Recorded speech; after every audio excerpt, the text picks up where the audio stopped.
18세기 퀘니이스베르크 마을 사람들은 시계보다 한 노인을 더 믿었습니다.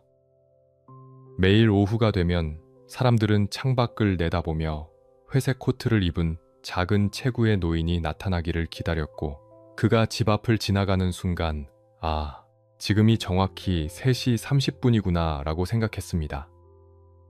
주부들은 그를 보며 저녁 식사 준비를 시작했고, 상인들은 가게 문을 닫을 준비를 했으며 아이들은 놀이를 마무리했습니다. 그의 발걸음은 어떤 시계보다 정확했고, 그의 루틴은 계절이 바뀌어도 흔들리지 않았습니다. 그는 평생 고향을 벗어난 적이 없었습니다. 여행도 하지 않았고 화려한 사교계와도 거리가 멀었으며 결혼도 하지 않았죠. 퀘니이스베르크라는 작은 도시에서 태어나 80년을 살다가 같은 곳에서 눈을 감았습니다. 겉으로 보기에는 지루하고 단조로운 삶처럼 보였지만 그의 머릿속은 우주보다 넓었습니다. 좁은 서재에 앉아 있으면서도 세상의 모든 질문과 씨름했고, 인간이란 무엇인지, 자유란 무엇인지, 우리는 무엇을 알 수 있는지를 끊임없이 물었습니다. 150cm의 작은 체구, 선천적인 기형으로 태어나 가슴이 오목하게 들어간 채 평생 병약했던 몸, 의사들조차 오래 살지 못할 거라 예언했던 소녀는 어떻게 80년을 살아냈을까요? 가난한 마구 제작자의 아들로 태어나 30년 넘게 무명의 시간 강사로 전전하며 도서관 사서 자리마저 떨어졌던 남자가 어떻게 철학의 역사를 완전히 뒤집어 놓았을까요? 57살이 되어서야 첫 번째 주요 저서를 세상에 내놓았고, 그 책은 너무 어려워서 가장 친한 친구마저 읽다가 포기했지만 결국 유럽 전역을 뒤흔드는 사상적 혁명이 되었습니다. 하루 4시간만 자면서도 80년을 버텨낸 비결은 무엇이었을까요? 규칙과 루틴에 강박적으로 집착했지만 정작 그가 평생 이야기한 건 인간의 자유였습니다. 평생 혼자 살았지만 매일 친구들을 집으로 초대해 3시간씩 식사하며 수다를 떨었고, 식탁에서는 절대 철학 이야기를 하지 말라는 철칙을 세웠습니다. 고향 밖을 단 한 번도 나가본 적 없지만 누구보다 세계 정세에 밝았고, 프랑스 혁명 소식에 평생 지켜온 산책 시간마저 어겨버렸습니다. 임마누엘 칸트, 방구석에서 우주를 사유했던 이 모순 덩어리 같은 남자는 어떻게 세상을 바꿨을까요?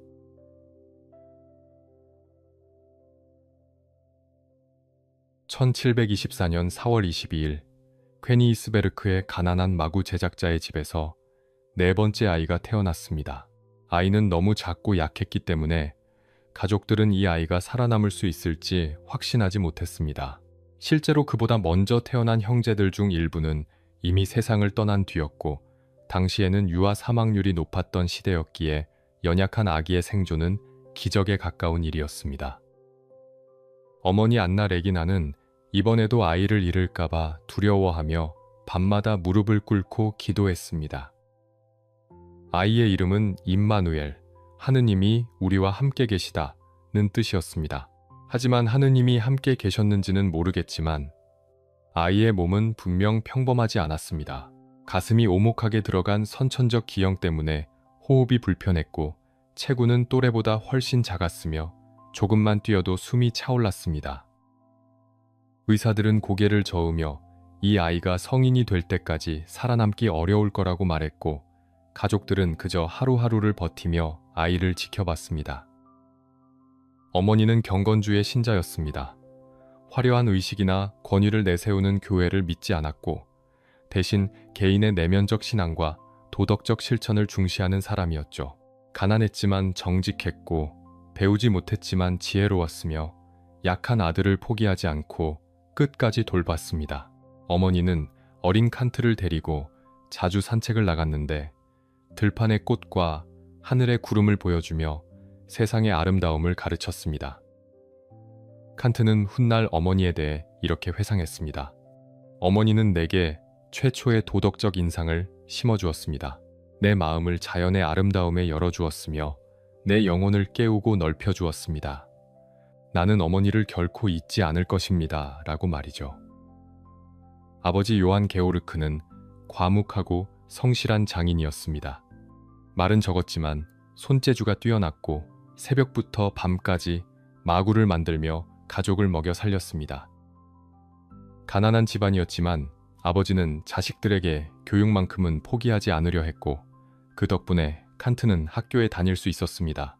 칸트는 아버지에게서 성실함과 근면함을 배웠고 어떤 일이든 정확하게 해내는 장인 정신을 물려받았습니다.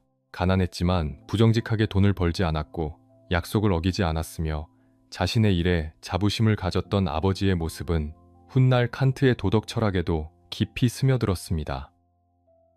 어린 칸트는 놀이터에서 뛰어놀 수 없었습니다. 다른 아이들이 공을 차고 나무에 오를 때 그는 구석에 앉아 숨을 고르며 그들을 지켜봤습니다. 몸이 약하다는 건 단순히 불편한 게 아니라 고립을 의미했고 고립은 그를 책 속으로 밀어넣었습니다. 친구들이 웃고 떠들며 뛰어다니는 동안 칸트는 혼자 앉아 생각에 잠겼고 그렇게 관찰하고 사유하는 습관이 자연스럽게 몸에 배었습니다. 살기 위해서는 규칙이 필요했습니다.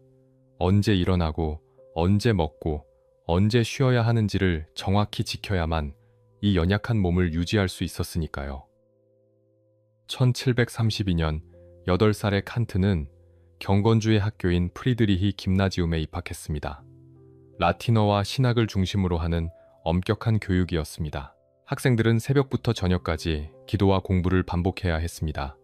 규율은 가혹했고 자유는 거의 없었으며 조금이라도 규칙을 어기면 체벌이 뒤따랐습니다. 칸트는 훗날 이 학창 시절을 노예 상태라고 표현했지만 동시에 그곳에서 고전을 읽는 법을 배웠고 사유하는 훈련을 받았으며 역설적이게도 규율 속에서 자유를 찾는 법을 익혔습니다. 약골 소녀는 살아남기 위해 스스로를 통제하는 법을 배웠고 그 통제는 평생의 습관이 되었습니다. 강박이 아니라 생존이었고 규칙이 아니라 전략이었습니다. 몸은 약했지만 정신은 강했고 그 정신은 언젠가 세상을 뒤흔들 준비를 하고 있었습니다.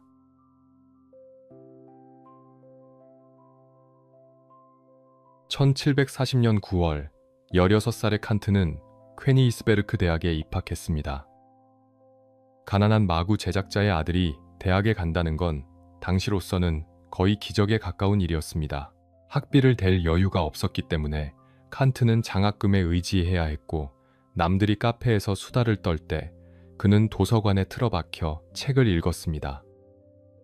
신학을 전공하라는 주변의 기대와 달리 칸트는 수학과 물리학, 철학에 빠져들었고 뉴턴의 자연 철학을 탐독하며 우주의 원리에 매료되었습니다. 하지만 대학을 졸업한다고 해서 미래가 보장되는 건 아니었습니다. 1746년 21살의 칸트는 대학을 떠나야 했습니다. 아버지가 세상을 떠났고 가족을 부양할 책임이 그의 어깨 위로 떨어졌기 때문입니다. 위로는 누나들이 있었지만 장남으로서 어린 동생들을 돌봐야 했습니다. 철학을 연구하고 싶었지만 당장 먹고 살아야 했고 결국 칸트는 가정교사가 되었습니다. 귀족 집안의 자녀들에게 라틴어와 수학을 가르치며 하루하루를 버텼고 낮에는 아이들을 가르치고 밤에는 혼자 책을 읽으며 생각을 이어갔습니다. 가정교사 생활은 9년 동안 이어졌습니다. 퀘니히스베르크 근교의 여러 저택을 돌아다니며 칸트는 귀족 사회를 관찰했고 그들의 허영과 위선을 목격했습니다. 하지만 동시에 교양과 예절도 배웠습니다. 그는 결코 그들과 같아질 수 없었지만 그들 사이에서 어색하지 않게 행동하는 법은 익혔습니다. 하지만 이 시간은 칸트에게 고통이었습니다. 철학을 하고 싶었지만 시간이 없었고 글을 쓰고 싶었지만 에너지가 남아있지 않았습니다. 무엇보다 자신이 평범한 가정교사로 인생을 끝낼지도 모른다는 두려움이 그를 짓눌렀습니다.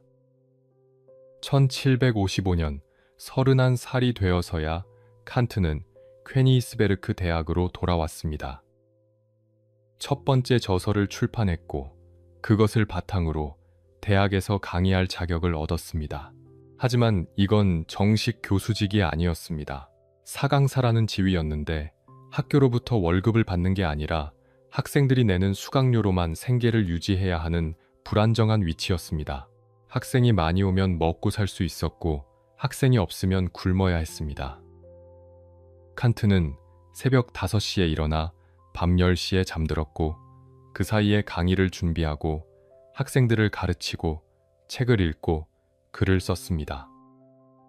논리학, 형이상학, 자연지리학, 윤리학, 인간학까지 닥치는 대로 강의를 맡았습니다. 인기 있는 강사가 되기 위해 애썼고 학생들이 지루해하지 않도록 유머를 섞어가며 이야기했으며 때로는 최신 유럽 정세나 여행 이야기로 학생들의 흥미를 끌었습니다. 하지만 이건 그가 원하던 삶이 아니었습니다.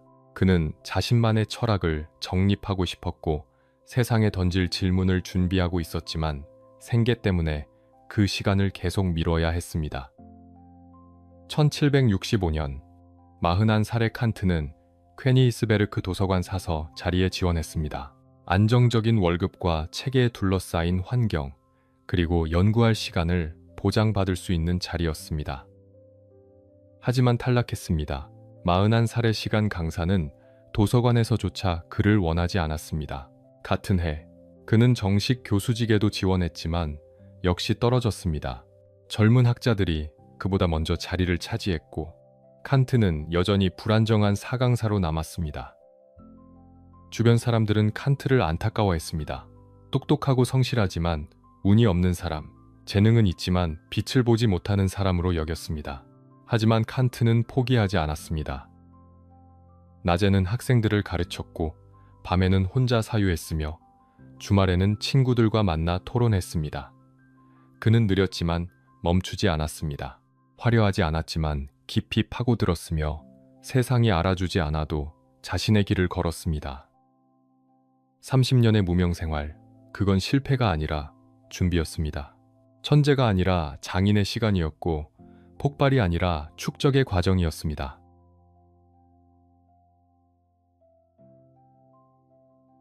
(1770년) 46살의 칸트는 마침내 정식 교수가 되었습니다.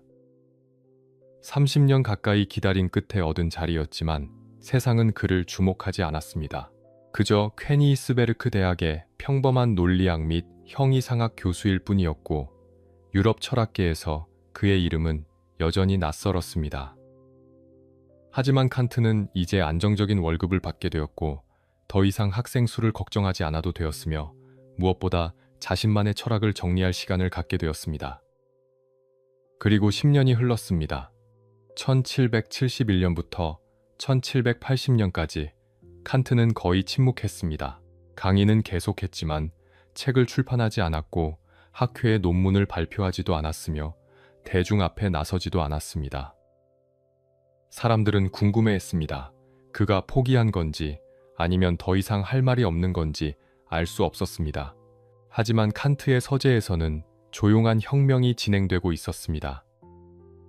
매일 새벽 5시에 일어나 책상 앞에 앉았고 수백 권의 책을 다시 읽었으며 수천 장의 메모를 정리했습니다.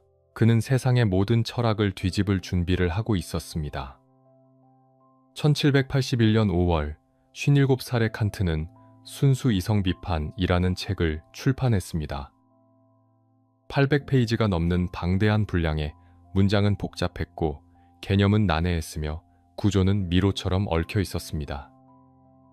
칸트의 가장 친한 친구조차 이 책을 읽다가 중간에 포기했고 도대체 무슨 말을 하려는 건지 모르겠다며 고개를 저었습니다. 출판사는 책이 팔리지 않을까봐 걱정했고 서평가들은 이해할 수 없다며 혹평을 쏟아냈습니다. 하지만 천천히, 아주 천천히 이 책의 진가가 드러나기 시작했습니다. 유럽 각지의 철학자들이 이 책을 읽기 시작했고 처음에는 당황했지만 곧 충격에 빠졌으며 결국 열광했습니다. 칸트는 질문했습니다. 우리는 무엇을 알 수 있는가? 그리고 답했습니다. 우리는 사물 그 자체를 알 수 없다. 우리가 아는 건 우리가 경험하는 방식으로 구성된 세계일 뿐이다. 이건 단순한 회의론이 아니었습니다. 인간의 인식 능력에 대한 근본적인 재정이었고 철학의 지도를 완전히 다시 그리는 작업이었습니다. 칸트는 코페르니쿠스를 언급했습니다. 코페르니쿠스가 지구가 태양 주위를 돈다는 사실을 밝혀 천문학을 혁명적으로 바꿨듯이 칸트는 인간의 정신이 세계를 구성한다는 사실을 밝혀 철학을 혁명적으로 바꿨다고 주장했습니다. 이제 철학자들은 진리란 무엇인가를 묻기 전에 우리는 어떻게 알 수 있는가를 먼저 물어야 했습니다. 세계가 우리에게 맞춰지는 게 아니라 우리가 세계를 구성한다는 이 전복적인 발상은 유럽 지성계를 뒤흔들었습니다. 1784년 칸트는 후속작인 실천 이성 비판을 발표했습니다. 이번에는 도덕에 대해 물었습니다. 우리는 무엇을 해야 하는가? 칸트는 답했습니다. 내 의지의 준칙이 언제나 동시에 보편적 법칙이 될 수 있도록 행동하라. 즉, 내가 하는 행동이 모든 사람이 해도 괜찮은 행동인지를 스스로에게 물으라는 뜻이었습니다. 거짓말을 하면 안 되는 이유는 누군가 벌을 주기 때문이 아니라 만약 모든 사람이 거짓말을 한다면 세상이 무너지기 때문입니다. 도덕은 결과가 아니라 의지의 문제였고 행복이 아니라 의무의 문제였습니다. 1790년 칸트는 판단력 비판으로 자신의 비판 철학을 완성했습니다. 66살, 대부분의 사람들이 은퇴를 생각할 나이에 칸트는 자신의 철학 체계를 완결지었습니다. 이제 그는 더 이상 무명의 시간 강사가 아니었습니다. 유럽 전역에서 편지가 날아왔고 학생들은 그의 강의를 듣기 위해 퀘니히스베르크로 몰려들었으며 철학자들은 칸트를 인용하지 않고는 글을 쓸 수 없게 되었습니다. 57살에 시작된 전설, 그건 늦은 게 아니라 완벽한 타이밍이었습니다. 30년의 침묵은 낭비가 아니라 숙성이었고 무명의 시간은 실패가 아니라 준비였습니다. 칸트는 증명했습니다. 인생은 언제든 시작될 수 있다는 것을, 그리고 진짜 위대함은 빠르게 타오르는 게 아니라 오래 준비한 끝에 폭발한다는 것을 말이죠.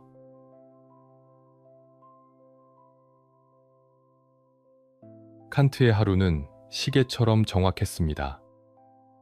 새벽 5시, 하인 람페가 방문을 두드리면 칸트는 즉시 일어났습니다. 단 한 번도 늦잠을 잔 적이 없었고 몸이 아파도 시간을 지켰으며 겨울이든 여름이든 같은 시각에 눈을 떴습니다. 일어나자마자 간단히 세수를 하고 실내복 차림으로 서재로 향했습니다. 아침 식사는 하지 않았습니다.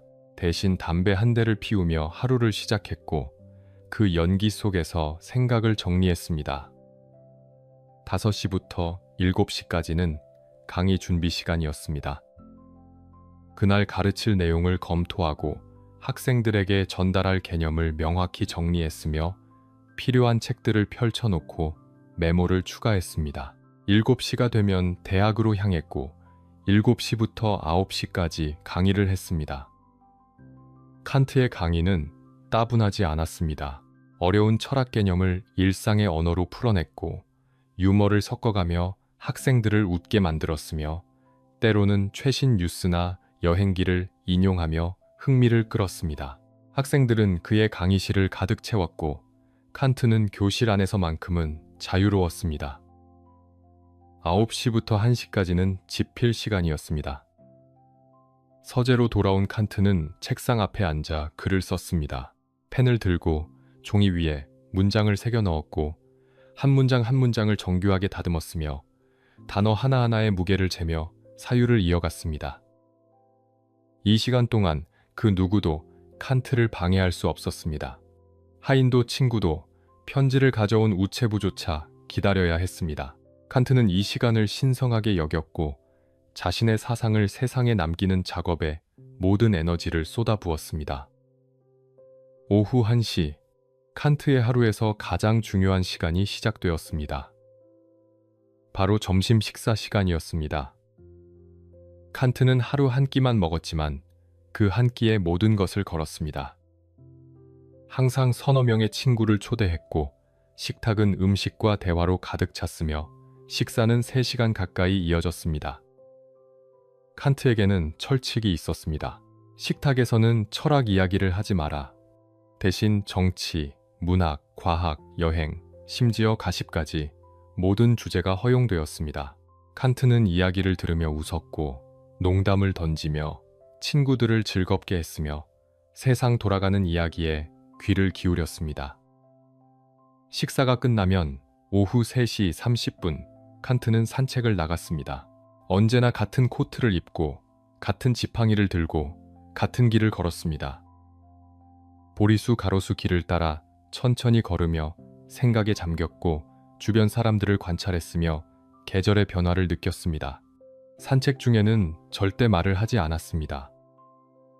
입을 벌리면 차가운 공기가 폐로 들어가 건강을 해칠 수 있다고 믿었기 때문입니다. 비가 오는 날에도 산책을 멈추지 않았습니다. 하인 람페가 우산을 들고 뒤따라왔고 칸트는 묵묵히 걸었으며 빗소리 속에서도 사색을 이어갔습니다. 산책이 끝나면 저녁 시간이었습니다.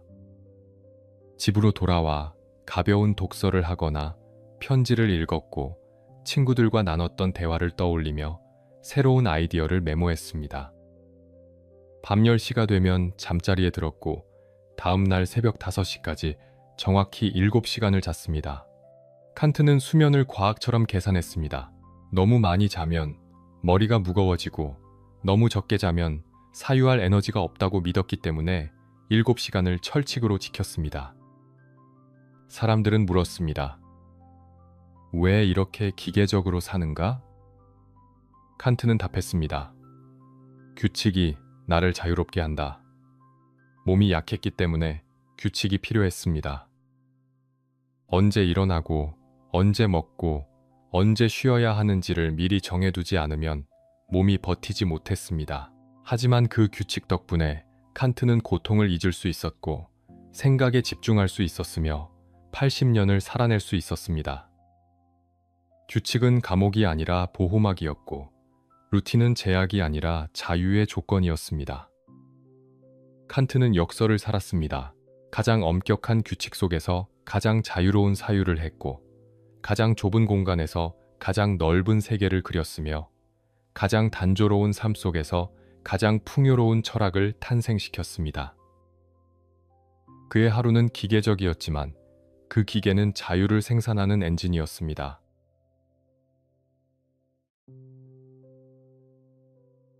사람들은 칸트를 오해했습니다. 규칙에 집착하는 냉철한 철학자, 감정 없이 이성으로만 사는 로봇 같은 사람이라고 생각했습니다. 하지만 칸트의 식탁을 본 사람들은 깜짝 놀랐습니다. 그곳에는 웃음이 넘쳤고 농담이 오갔으며 따뜻한 우정이 흘렀기 때문입니다. 칸트는 고독한 철학자가 아니라 사교적인 미식가였고 침묵하는 은둔자가 아니라 수다를 즐기는 이야기꾼이었습니다. 칸트는 하루 한 끼만 먹었습니다. 아침은 건너뛰었고 저녁도 거의 먹지 않았으며 모든 에너지를 점심 식사에 쏟아부었습니다. 오후 1시가 되면 식탁에는 요리가 가득 차려졌고 초대받은 손님들이 자리를 채웠습니다. 칸트는 절대 혼자 먹지 않았습니다.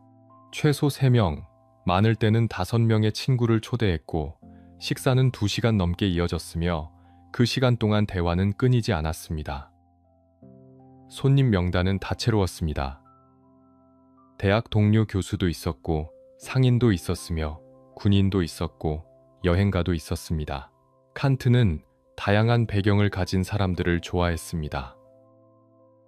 철학자들끼리만 모이면 지루해진다고 생각했고 서로 다른 세계에서 온 사람들의 이야기를 듣는 걸 즐겼습니다. 상인에게서는 시장 이야기를 들었고 군인에게서는 전쟁 이야기를 들었으며 여행가에게서는 먼 나라의 풍습을 들었습니다. 칸트는 평생 퀘니스베르크를 벗어나지 않았지만 식탁에 앉아서 세계를 여행했습니다. 식탁에는 철칙이 있었습니다. 철학 이야기는 절대 금지. 칸트는 형이상학이나 윤리학 같은 무거운 주제를 식사 시간에 꺼내는 걸 싫어했습니다. 대신 정치, 문학, 과학, 예술, 심지어 마을의 소문까지 모든 주제가 허용되었습니다. 칸트는 이야기를 듣는 걸 좋아했지만 독점하지는 않았습니다. 다른 사람이 말할 때는 귀를 기울였고 적절한 타이밍에 농담을 던졌으며 분위기가 무거워지면 재치 있는 말로 풀어냈습니다. 칸트는 맛있는 음식과 함께하는 대화를 사랑했습니다. 음식에 대해 까다로웠고 맛에 대해 이야기하는 걸 좋아했으며 새로운 요리를 시도하는 것도 마다하지 않았습니다. 생선 요리를 특히 좋아했고 치즈와 빵을 즐겼으며 와인도 적당히 마셨습니다. 하지만 과식하지는 않았습니다. 배부르게 먹으면 오후에 졸음이 와서 사유할 수 없다고 믿었기 때문에 적당히 먹고 멈췄습니다. 음식은 즐거움이었지만 동시에 계산의 대상이기도 했습니다.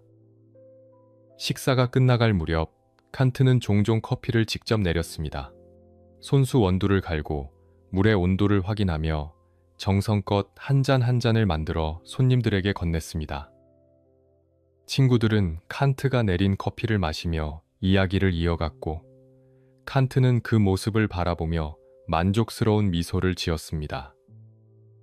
이 시간이야말로 칸트에게 가장 행복한 순간이었습니다. 철학을 하지 않아도 되는 시간, 교수가 아니라 그냥 친구로 있을 수 있는 시간, 사유가 아니라 감정을 나눌 수 있는 시간이었습니다. 어느 날 손님 중 한 명이 물었습니다. 선생님, 왜 매일 이렇게 많은 사람을 초대하시나요? 혼자 조용히 식사하시는 게 더 편하지 않으세요? 칸트는 웃으며 대답했습니다. 혼자 먹으면 소화가 안 된다네. 사람은 함께 먹어야 음식이 제대로 내려간다네. 그건 농담이었지만 동시에 진심이었습니다. 칸트는 고독을 견딜 줄 알았지만 고독만으로는 살 수 없다는 걸 알았습니다. 사유는 혼자 해야 하지만 삶은 함께 나눠야 한다고 믿었습니다. 딱딱한 철학자? 천만에요. 칸트는 친구들과 웃고 떠들며 인생을 즐길 줄 아는 사람이었습니다. 규칙적이었지만 따뜻했고 엄격했지만 유쾌했으며 이성적이었지만 인간적이었습니다. 식탁 위의 칸트는 책 속의 칸트와 달랐고 그 차이야말로 그를 더 매력적으로 만들었습니다.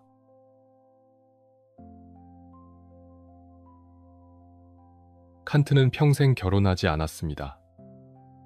친구들은 많았고 식탁은 늘 사람들로 가득 찼으며 제자들에게 둘러싸여 살았지만 그 옆자리는 언제나 비어 있었습니다. 사람들은 궁금해했습니다. 왜 결혼하지 않았을까? 사랑을 몰랐을까? 아니면 사랑할 능력이 없었을까? 하지만 칸트는 사랑을 몰랐던 게 아니라 사랑 앞에서 너무 많이 계산했던 사람이었습니다. 젊은 시절 칸트는 두 번의 기회가 있었습니다. 첫 번째는 20대 중반, 가정교사로 일하던 시절 만난 한 여성이었습니다. 그녀는 교양 있었고 지적이었으며 칸트와 이야기를 나누는 걸 즐겼습니다. 칸트는 그녀에게 끌렸고 청혼을 고려했습니다. 하지만 멈칫했습니다. 가정교사의 불안정한 수입으로 가정을 꾸릴 수 있을까? 아이가 태어나면 어떻게 먹여 살릴까? 책 살 돈도 부족한데 가족을 부양할 수 있을까? 칸트는 계산했고 고민했으며 결정을 미뤘습니다. 그러는 사이 그녀는 다른 남자와 결혼했고 칸트는 기회를 놓쳤습니다. 두 번째 기회는 40대 초반에 왔습니다. 이번에는 미망인이었습니다. 나이도 적당했고 성격도 온화했으며 칸트를 존경했습니다. 칸트는 다시 고민했습니다. 이번에는 돈 문제가 아니었습니다. 정식 교수가 된 뒤였기 때문에 수입은 안정적이었고 가정을 꾸릴 여유도 생겼습니다. 하지만 이번에는 다른 계산이 시작되었습니다. 결혼하면 루틴이 깨질 것 같았습니다. 새벽 5시에 일어나는 습관을 유지할 수 있을까? 서재에서 혼자 사유하는 시간을 지킬 수 있을까? 누군가와 함께 산다는 건 자유를 포기하는 일이 아닐까? 칸트는 또다시 결정을 미뤘습니다. 며칠이 지나고 몇 주가 지나고 몇 달이 흘렀습니다. 그러는 사이 그녀는 지쳤고 결국 다른 곳으로 떠나버렸습니다. 칸트는 또 한 번 기회를 놓쳤습니다. 이번에는 계산 때문이 아니라 우유부단함 때문이었습니다. 훗날 칸트는 이렇게 말했습니다. 여자를 부양할 능력이 없을 때는 여자가 필요했고 능력이 생겼을 때는 여자가 필요 없어졌다. 자조적인 농담이었지만 그 안에는 깊은 슬픔이 숨어 있었습니다. 칸트는 사랑 대신 평온함을 선택했습니다. 누군가와 함께하는 기쁨보다 혼자만의 안정을 더 중요하게 여겼고, 감정의 소용돌이보다 사유의 고요함을 택했습니다. 그는 자신의 루틴을 지키는 것이 철학을 하는 것보다 중요하다고 믿었고, 그 믿음은 결국 고독으로 이어졌습니다. 하지만 칸트는 그 고독을 견뎌냈습니다. 외롭지 않다고 말하지는 않았지만 견딜 수 있다고 믿었고 실제로 견뎌냈습니다. 친구들은 걱정했습니다. 노년에 혼자 있으면 쓸쓸하지 않겠습니까? 칸트는 답했습니다. 쓸쓸함은 견딜 수 있지만 자유를 잃는 건 견딜 수 없습니다. 그에게 자유란 하고 싶은 대로 하는 게 아니라 자신이 세운 법칙에 따라 사는 것이었습니다. 결혼은 타인의 법칙에 맞춰 사는 일이었고, 칸트는 그럴 준비가 되어 있지 않았습니다. 아니, 준비할 생각이 없었습니다. 하지만 때로는 후회했을까요? 밤늦게 혼자 서재에 앉아 창밖을 바라보며 옆자리가 비어 있다는 사실을 느꼈을까요? 친구들이 가족 이야기를 할 때 조용히 미소만 지으며 듣고 있을 때 마음 한구석이 시렸을까요? 칸트는 그런 감정을 글로 남기지 않았습니다.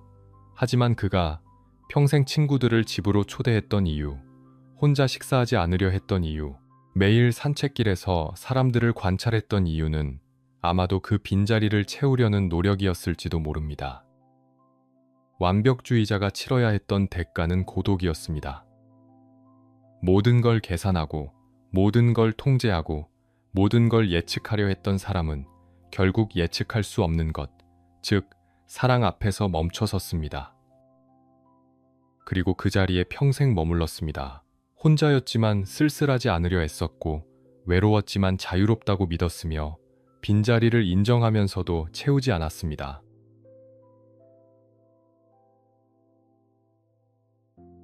1788년, 칸트는 64살이었습니다. 순수 이성 비판으로 인식의 한계를 밝혔고, 이제 그는 인간이 어떻게 살아야 하는지에 대해 이야기할 차례였습니다. 실천 이성 비판이 출판되었고, 그 안에는 칸트가 평생 고민했던 질문에 대한 답이 담겨 있었습니다. 우리는 무엇을 해야 하는가? 그리고 더 근본적으로 자유란 무엇인가? 사람들은 자유를 오해했습니다. 하고 싶은 대로 하는 게 자유라고 생각했고, 규칙 없이 사는 게 자유라고 믿었으며, 욕망을 따르는 게 자유라고 여겼습니다. 하지만 칸트는 말했습니다. 그건 자유가 아니라 본능이다. 동물도 하고 싶은 대로 합니다. 배고프면 먹고, 졸리면 자고, 화나면 공격합니다. 하지만 그걸 자유라고 부를 수 있을까요? 칸트는 고개를 저었습니다. 그건 자유가 아니라 충동에 끌려가는 것일 뿐이라고 말했습니다. 진짜 자유는 자율에서 나옵니다. 자율이란 스스로에게 법을 세우고 그 법에 스스로 복종하는 것입니다. 내가 만든 규칙을 내가 지키는 것, 그게 바로 자유의 본질이라고 칸트는 주장했습니다. 누군가 시켜서 하는 게 아니라 내가 옳다고 판단해서 하는 것, 외부의 강요가 아니라 내면의 법칙을 따르는 것, 그것이야말로 인간을 동물과 구별하는 품격이라고 믿었습니다. 칸트는 정언명령이라는 개념을 제시했습니다. 쉽게 말하면 내 의지의 준칙이 언제나 동시에 보편적 법칙이 될 수 있도록 행동하라는 뜻입니다. 즉, 내가 지금 하려는 행동을 모든 사람이 해도 괜찮은지 스스로에게 물어보라는 것이었습니다. 거짓말을 예로 들어보겠습니다. 만약 모든 사람이 거짓말을 한다면 어떻게 될까요? 아무도 서로를 믿지 못하게 되고 약속은 의미를 잃으며 사회는 무너질 것입니다. 그러므로 거짓말은 틀렸습니다. 벌을 받아서가 아니라 논리적으로 틀렸습니다. 이건 결과의 문제가 아니었습니다. 칸트는 선한 결과를 위해 나쁜 수단을 쓸 수 있다는 생각을 단호히 거부했습니다. 어떤 사람이 당신에게 찾아와 친구가 어디 있는지 물어봅니다. 그 사람이 친구를 해치려 한다는 걸 알고 있다면 거짓말을 해도 될까요? 대부분의 사람들은 당연히 거짓말을 해야 한다고 답할 것입니다. 하지만 칸트는 달랐습니다. 그래도 거짓말은 안 된다고 말했습니다. 친구를 구하기 위한 거짓말이라도 거짓말은 거짓말이기 때문입니다. 이 주장은 논란을 일으켰습니다. 사람들은 칸트를 비난했습니다. 너무 경직되어 있다. 현실을 모른다. 인간미가 없다고 말했습니다. 하지만 칸트는 흔들리지 않았습니다. 도덕은 협상의 대상이 아니라고 믿었고 상황에 따라 바뀌는 원칙은 원칙이 아니라고 주장했으며 편리함을 위해 원칙을 굽히는 순간 인간은 동물로 전락한다고 경고했습니다. 하지만 칸트는 냉혹한 사람이 아니었습니다. 그는 인간의 연약함을 알았고 사람들이 때로 욕망에 무릎 꿇는다는 걸 이해했으며 완벽한 도덕적 삶이 불가능하다는 것도 인정했습니다. 하지만 그렇다고 해서 포기해서는 안 된다고 말했습니다. 우리는 완벽할 수 없지만 완벽을 향해 노력해야 합니다. 목표에 도달하지 못하더라도 그 방향을 향해 걸어가는 것 자체가 인간의 존엄성이라고 믿었습니다. 칸트는 자신의 삶으로 이 철학을 증명했습니다. 새벽 5시에 일어나는 건 쉽지 않았지만 스스로 세운 규칙이었기에 지켰습니다. 하루 한 끼만 먹는 건 힘들었지만 자신이 선택한 삶의 방식이었기에 계속했습니다. 결혼하지 않은 채 혼자 사는 건 외로웠지만 자유를 위해 선택한 길이었기에 후회하지 않았습니다. 그는 자신에게 법을 세웠고 그 법을 평생 지켰으며 그렇게 자율의 삶을 살았습니다. 흔들리는 중년에게 욕망과 의무 사이에서 갈등하는 사람들에게 편하게 살고 싶지만 품위를 잃고 싶지 않은 이들에게 칸트는 말했습니다. 자유는 편안함이 아니라 절제에서 나온다. 네가 세운 법칙을 네가 지킬 때 비로소 너는 자유로워진다. 그건 위로가 아니라 도전이었고 격려가 아니라 촉구였으며 쉬운 길이 아니라 올바른 길을 가리키는 이정표였습니다.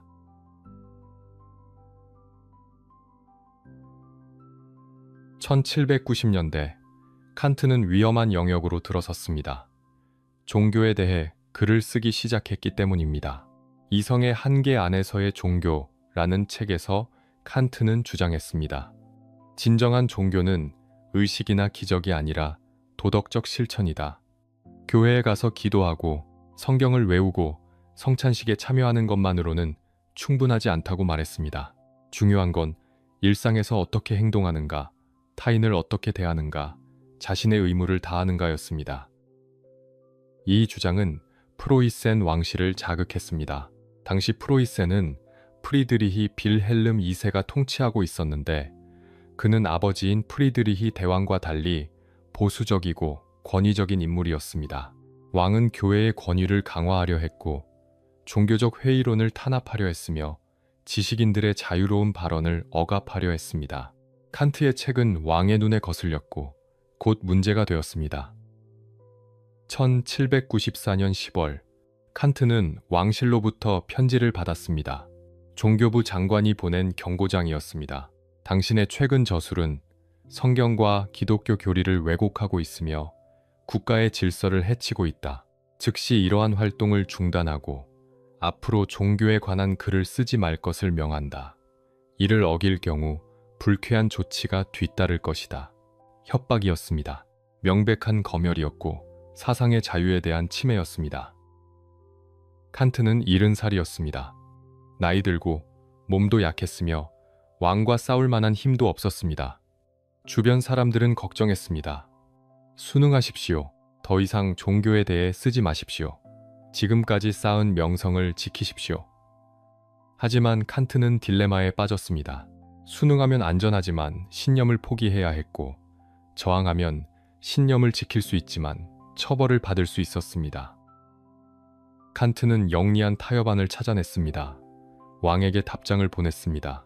폐하에 가장 충실한 신하로서 앞으로 종교에 관해 공개적으로 강의하거나 저술하는 일을 일체 삼가겠습니다. 언뜻 보면 굴복처럼 보였습니다. 하지만 칸트는 한 가지 단서를 남겼습니다. 폐하에 가장 충실한 신하로서 라는 표현이었습니다. 이 말의 의미는 명확했습니다. 이 약속은 현재 왕이 살아있는 동안만 유효하다는 뜻이었습니다. 칸트는 침묵했습니다.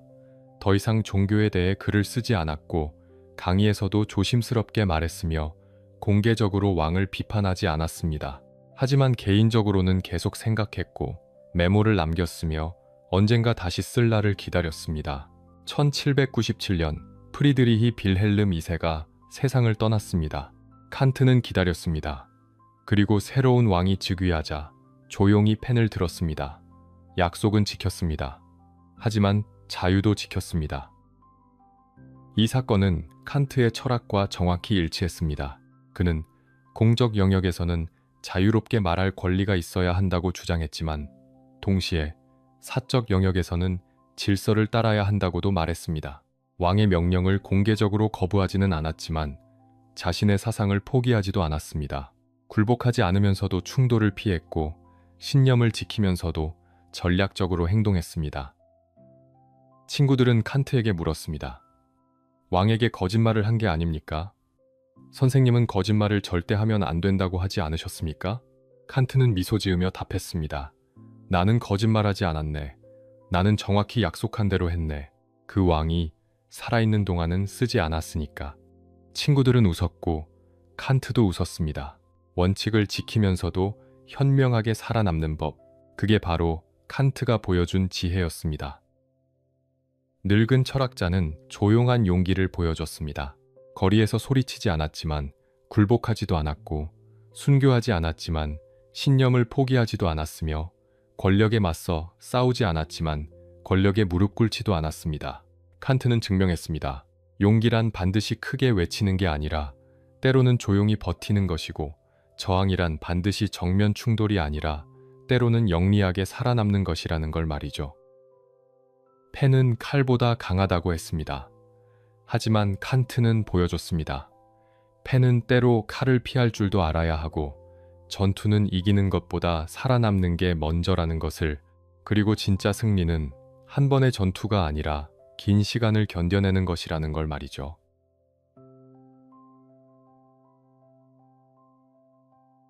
칸트는 평생 퀘니히스베르크를 떠나지 않았습니다.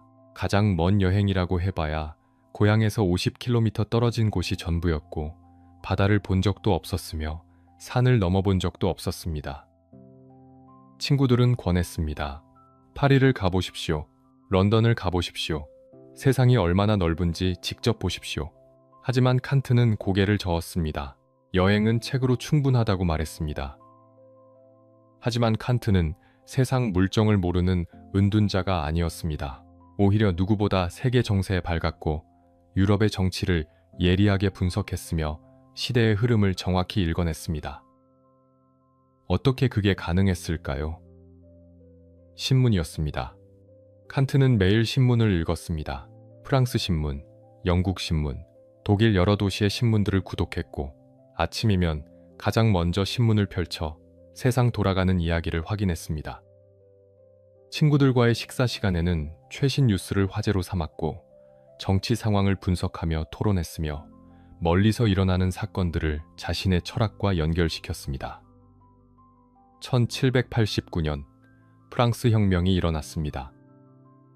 그해 7월 바스티유 감옥이 함락되었고 왕의 권력이 무너지기 시작했으며 자유와 평등을 외치는 목소리가 파리 거리를 가득 채웠습니다. 이 소식이 퀘니히스베르크에 도착했을 때 칸트는 흥분했습니다.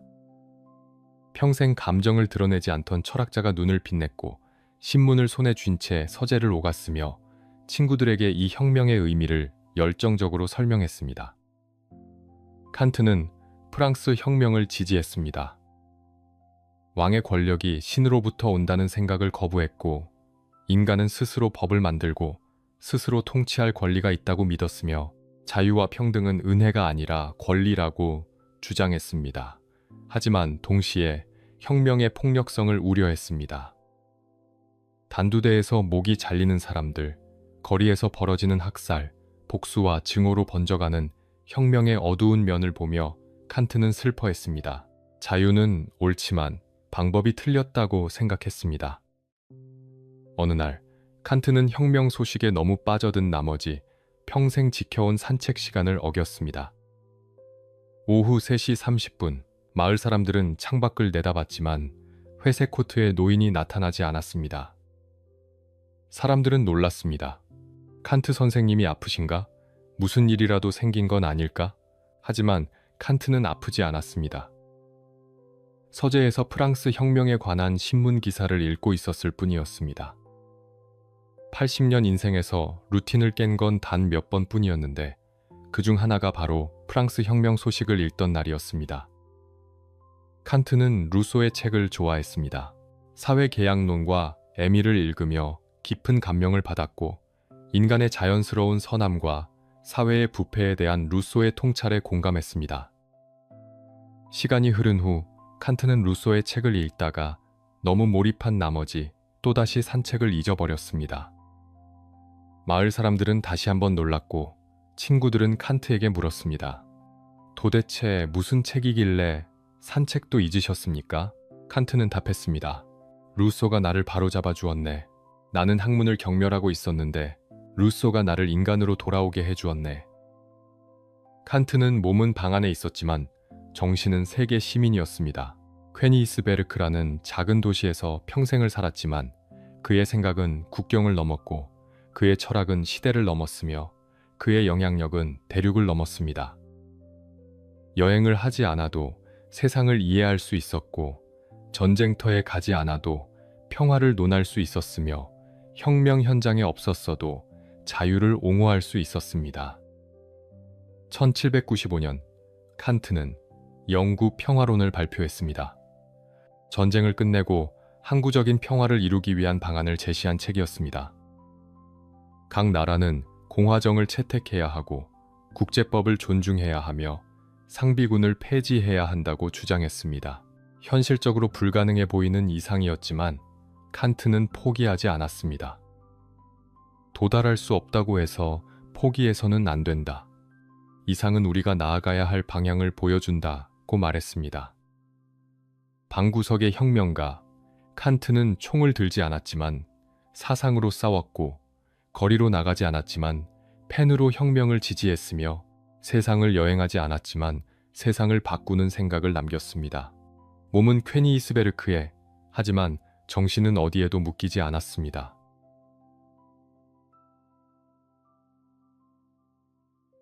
1800년 칸트는 76살이었습니다. 몸은 예전 같지 않았고 기억력은 흐릿해졌으며 손은 떨리기 시작했습니다. 평생 지켜온 루틴이 조금씩 무너지기 시작했고 새벽 5시에 일어나는 게 점점 힘들어졌으며 서재에서 글을 쓰다가 문장을 잊어버리는 일이 잦아졌습니다. 노화는 거부할 수 없는 현실이었고 칸트는 그걸 알았습니다. 그의 곁에는 40년 넘게 함께한 하인 람페가 있었습니다. 람페는 단순한 하인이 아니었습니다. 매일 새벽 칸트를 깨웠고 식사를 준비했으며 산책할 때 우산을 들고 뒤따라갔습니다. 칸트가 강의를 나갈 때 옷을 챙겨주었고 손님이 올 때 음식을 차렸으며 밤이면 서재에 촛불을 꺼주었습니다. 40년이라는 시간 동안 람페는 칸트의 그림자처럼 함께했고 칸트는 람페 없는 삶을 상상할 수 없었습니다. 하지만 람페도 늙어갔습니다. 예전처럼 부지런하지 못했고 일을 깜빡하는 경우가 생겼으며 점점 술을 가까이 하기 시작했습니다. 처음에는 가끔이었습니다. 저녁에 혼자 술 한 잔 마시는 정도였습니다. 하지만 점점 자주 마셨고 점점 많이 마셨으며 결국 술 없이는 하루를 버티지 못하게 되었습니다. 아침에 일어나지 못했습니다. 일도 제대로 하지 못했으며 술에 취한 채 칸트에게 버릇없이 말하기 시작했습니다. 칸트는 참았습니다. 람페를 꾸짖지 않았고 다른 하인을 구하지도 않았으며 조용히 견뎠습니다. 40년이라는 세월이 있었기 때문입니다. 하지만 람페는 점점 더 심해졌습니다. 술주정을 부렸고 돈을 훔치기 시작했으며 심지어 칸트를 무시하는 말을 내뱉었습니다. 친구들은 말했습니다. 람페를 내보내십시오. 이건 너무 지나칩니다. 하지만 칸트는 망설였습니다.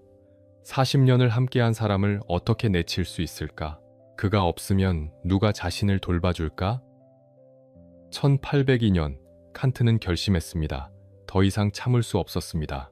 람페는 이제 하인이 아니라 짐이 되었고 도움이 아니라 방해가 되었으며 칸트의 마지막 시간을 갉아먹고 있었습니다. 결국 칸트는 람페를 내보냈습니다. 40년의 세월을 함께했지만 끝은 냉정했습니다. 작별 인사도 없었고 감사의 말도 없었으며 그저 떠나라고만 했습니다. 람페가 떠난 뒤 칸트는 서재 책상 위에 작은 메모지를 남겼습니다. 떨리는 손으로 적은 한 문장이었습니다. 람페라는 이름은 이제 완전히 잊혀져야 한다. 칸트는 스스로에게 명령한 것입니다. 람페를 기억하지 말라고, 40년의 세월을 지우라고, 정을 끊어내라고 말이죠. 이성의 힘으로 감정을 제어하려 했고 의지로 기억을 통제하려 했으며 철학자답게 냉정함을 유지하려 애썼습니다. 하지만 그게 가능했을까요? 40년을 함께한 사람을 정말 잊을 수 있었을까요? 새벽에 문을 두드리는 소리가 들리지 않을 때, 산책 나갈 때, 뒤따라오는 발소리가 없을 때, 밤에 촛불을 꺼주는 사람이 없을 때, 칸트는 무엇을 느꼈을까요? 메모를 남겼다는 건 잊으려 애썼다는 뜻이고, 잊으려 애썼다는 건 쉽게 잊히지 않는다는 뜻이었습니다. 그렇게 고독한 망각의 시간이 2년이나 흐른 뒤 1804년 2월 12일 칸트는 생의 마지막을 맞이했습니다.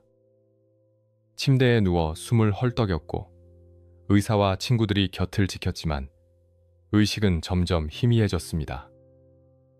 친구들은 물 한 잔을 건넸고 칸트는 떨리는 손으로 받아 마셨습니다. 그리고 마지막 말을 남겼습니다. 에스, 이스트, 구트, 독일어로 좋다, 괜찮다 라는 뜻이었습니다. 무엇이 좋다는 건지 아무도 몰랐습니다.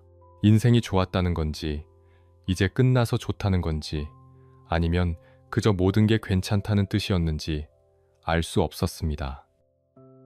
칸트는 눈을 감았습니다. 80년의 삶이 끝났고 퀘니스베르크의 시계는 멈췄으며 회색 코트의 노인은 더 이상 나타나지 않았습니다. 하지만 그가 남긴 생각은 멈추지 않았습니다. 그의 철학은 계속 읽혔고 그의 질문은 계속 던져졌으며 그의 이름은 역사에 영원히 새겨졌습니다. 람페라는 이름은 잊혀졌지만 칸트라는 이름은 잊히지 않았습니다.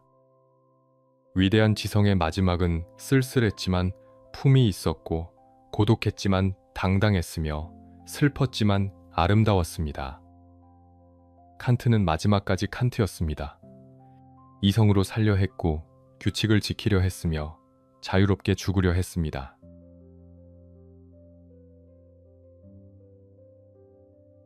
퀘니스베르크 대성당 근처 칸트의 묘비에는 그가 남긴 가장 유명한 문장이 새겨져 있습니다. 내 머리 위에는 별이 빛나는 하늘, 내 마음속에 있는 도덕 법칙. 칸트는 이 두 가지를 경외했습니다.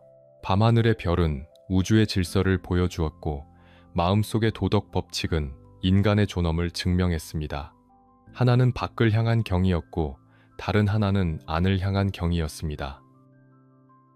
칸트가 우리에게 남긴 건 단순한 지식이 아니었습니다. 그건 삶을 대하는 태도였습니다.